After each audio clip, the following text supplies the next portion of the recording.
Hi, it's Tuesday again, and so it's my turn to spend some time with Community Connections and sharing some thoughts and some considerations with you as we think about what does it mean to be a Christian, what does it mean to live in these times, who is God, and where is God, and how do we live out our faith.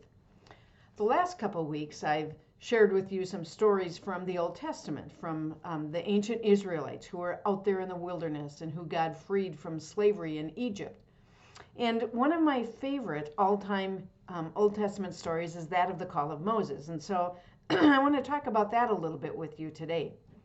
Now, when we think about Moses, we think about this strong leader. I mean, that's what he was. When you think about Moses leading the ancient Israelites and all of the work that took of leading this enormous number of people out of slavery and going against Pharaoh, trying to get out of Egypt and all of the oppression that they were living in.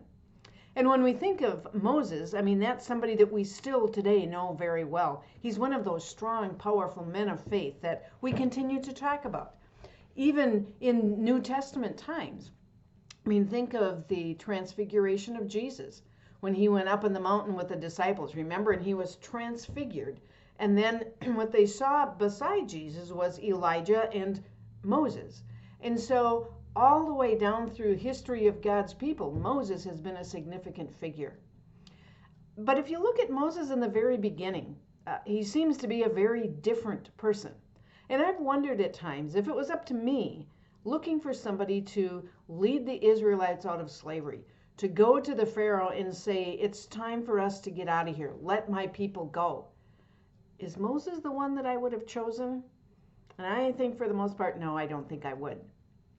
So if you look at the call of Moses, and maybe, when we're done here today, I don't want to take the time right now to read it because it's kind of long. It's about 2 chapters, but it's written in Exodus chapter 3 and chapter 4.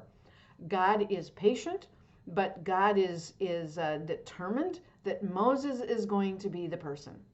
So if you look back and if you remember that story, there's this burning bush, but it doesn't get burned up. And Moses hears this voice to say, take off your sandals, for the ground on which you're standing is holy ground.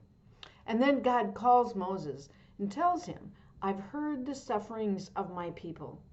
I know my people are in pain. They need to be released. They need to find freedom. And so I want you to lead them out of Egypt into the promised land. What would you think if you heard those kinds of words?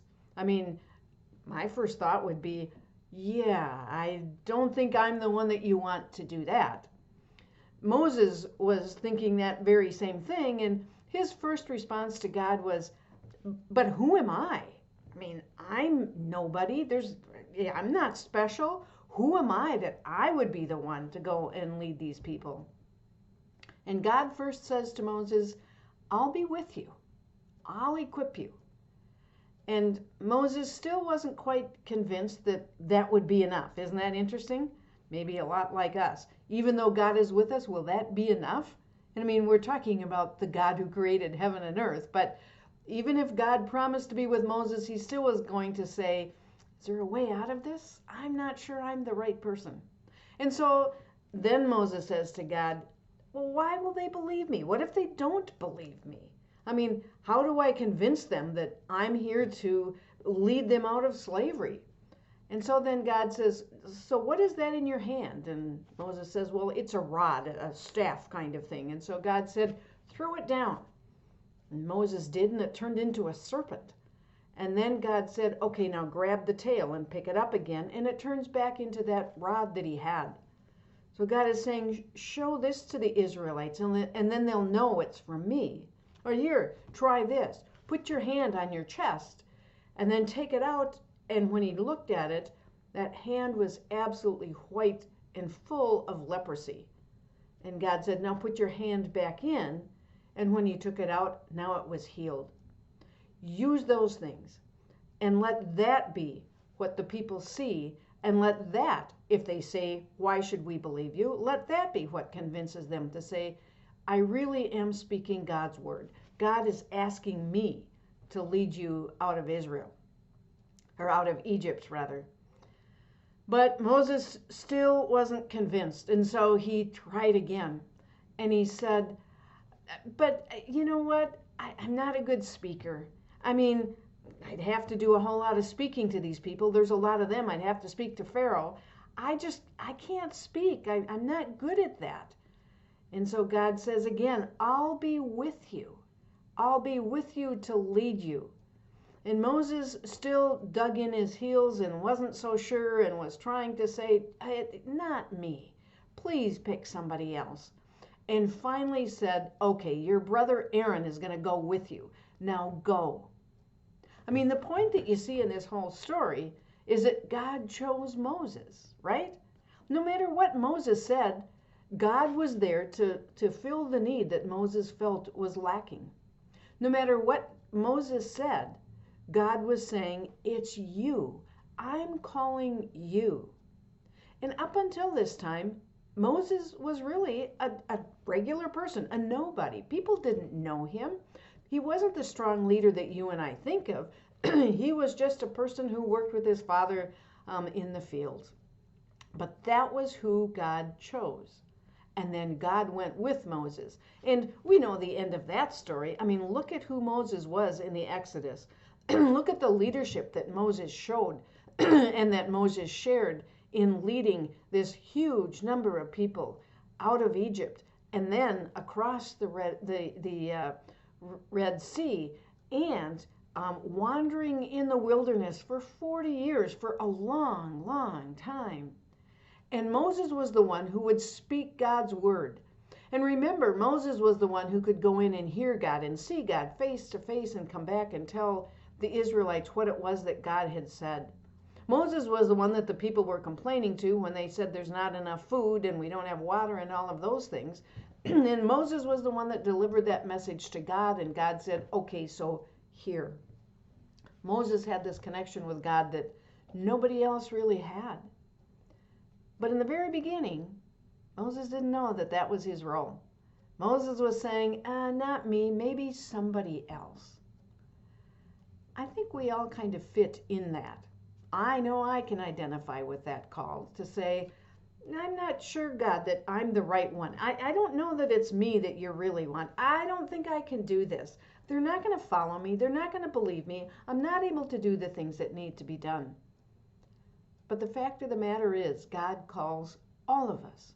Whether we're called to seminary and ordination, or whether we're called to full-time work in the church, or a vocation like teaching or nursing or driving a truck or being a construction worker or whatever it is, if we're a stay-at-home parent or a student, God calls us. And God works through us to be his hands and feet in the world. Whether we're volunteering or being paid, God calls us. And he calls us to be his hands and feet, and he will equip us with what we need. And God will work through us. As with Moses, there really is no saying, no, I just can't do that, because God fills every need that we have.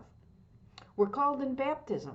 And every time we have a baptism, you know that, every time we have a baptism here, we have a candle.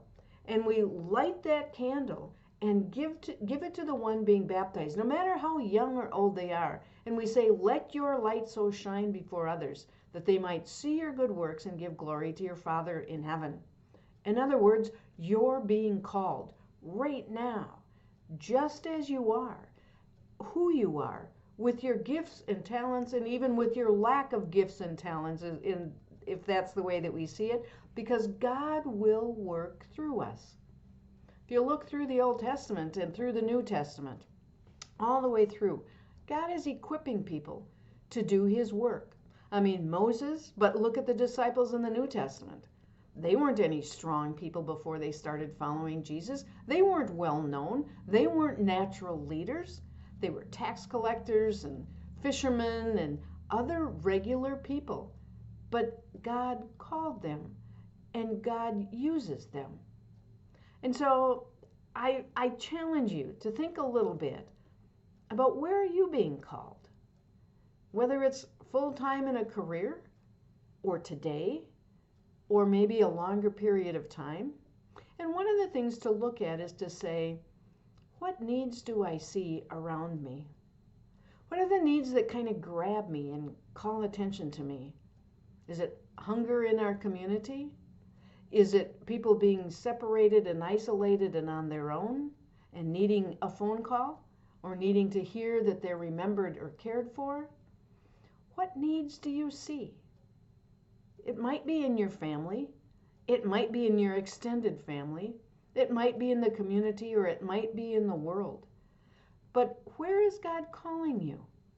What needs do you see that you can make even a tiny little bit of difference in? And it's real easy, like Moses, to say, I can't do that. That's not me. I don't have those gifts or talents. But if you see those needs, God is speaking to you. And God is saying, there's something here that needs to be done. Listen to that. Listen for that. And in these days when you're mostly at home and aren't back into the routine of doing everything that normally we do, listen closely then. Take some time just in quiet and hear, where is God calling me? Where is God calling me today? And where is God calling me for the good of the community and the world in which I live? Because God calls all of us. And though our first instinct is to say, who am I? Or not me, or I can't, God equips us and God calls us. So I challenge you during these days, first to listen, and then to look, and then take that bold step of following where God would call you, knowing that God goes with you and that God equips you and that God will give you all you need to do the ministry that you are going to do. I think of us here at Sharon and think of each one of us did one thing each day that showed God's presence in the world. Think of the impact we could make in our community and in the world. I mean, it's like throwing a rock into the water, right? And watching the ripples go out.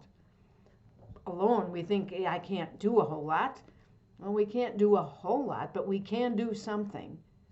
And if each of us does something, if every one of us does something, I mean, think of the, 3,500 members that we have at Sharon. If we each did something to show God's presence each day, what impact would that make on our community and the world?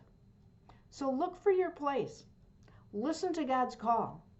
See the needs around you, and then take that step forward. God bless you this week, and I will look forward to having another conversation next week.